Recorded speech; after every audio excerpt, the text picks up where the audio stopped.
Hey guys, it's Ryan here with HobbiesofaMan once again, and today we're going to be doing another comic book review. Today we're going to be looking at Conan The Barbarian, issue number 5 by Titan Comics, with Jim Sub as the writer, Richard Starkings as the letterer, and a new art team joining us for this arc, which is 4 issues.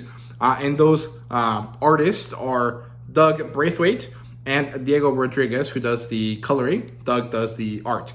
Now, I do have to say that I am mildly disappointed by this change. Now, I don't necessarily have nostalgia for the old style of Conan. I don't really have an attachment to old Conan comics, but the way that Robert Del Torre drew Conan in those first 4.5 issues was amazing and phenomenal, and it did look like those old school comics, and it had just the right amount of like over the top proportions and Frazetta-esque kind of vibe to it, and I really loved it. I thought it was great, and the coloring for that one, for that team, for those 4 issues was very great. It was very colorful and interesting, and it managed to convey everything very well and very clearly. That doesn't really feel like the case for me personally in this instance. So I don't dislike Doug's artwork. I think that his line work is good. It's interesting, but it is not really my taste. It's like a little bit more realistic, not as stylized, and it also a lot of the faces don't work for me, and this is exacerbated by the color, because of the setting. They're in this, like, you know, I think they're like in Zamora or something. They're in a region full of thieves and bad people, and they're skulking in the night. So there's very low light, and the only light that there is available is orange fire, right?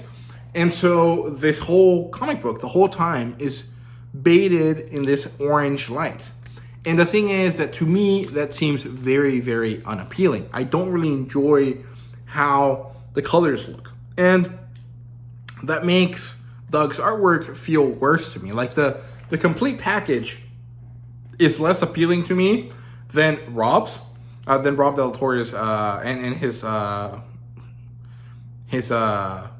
colorist's work. I can't remember the name of the colorist. I apologize, but those two did a great job, and Doug and Diego do a great job too, but it is not a job that I like. It is not my style. It's not my preference. However, from the reviews I've seen from other people, everyone seems to enjoy it.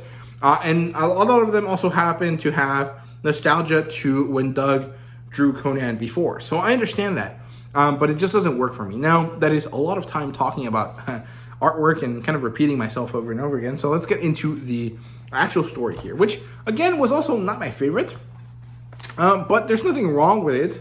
I just find it to be less exciting than the first story. So it opens up with Conan and Bellet getting together and having this moment from the original short story, which I think is great.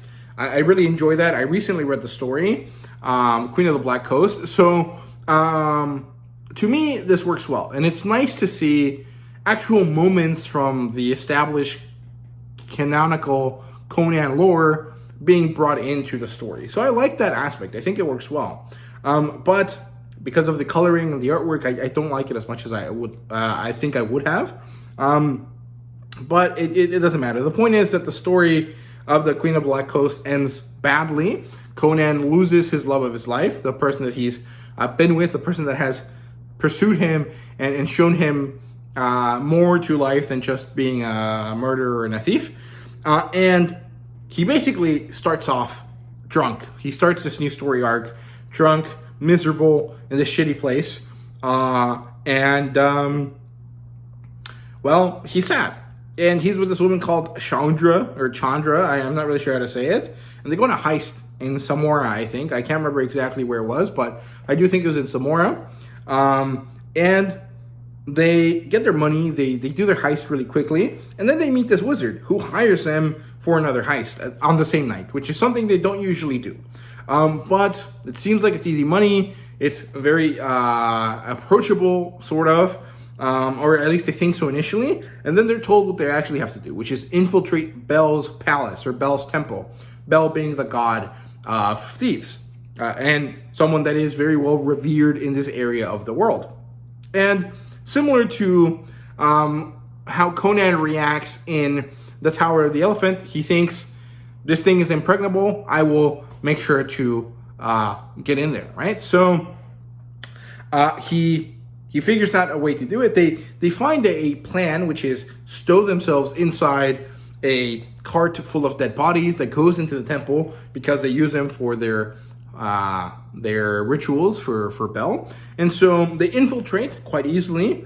They kind of get in and kill all the people there. And it reminds me a lot of the movie, the original Conan movie, and also of Tower of the Elephant, like I mentioned before. They enter the temple via this cart of dead people, like I said. They kill some of the people there, and then they go through into the temple. Sorry, I'm repeating myself. I just lost my train of thought and had to reestablish what I was saying. They find information necessary. They find the treasure, and fuck, it's a piece of the Black Stone. It is another piece of the same thing from before. It is an object that Conan is aware of. He takes a while because he's drunk to remember, but once he does, he's like, no, don't touch that, it's bad. And, well, it's too late. The wizard has touched it. They have gained the power, and so now we end up with more zombies or some sort of skeletal apparitions at the end of this first issue for the arc. And so even though I don't like it as much as the previous arc, I did still enjoy it. However, this feels a very kind of like bog standard Conan story.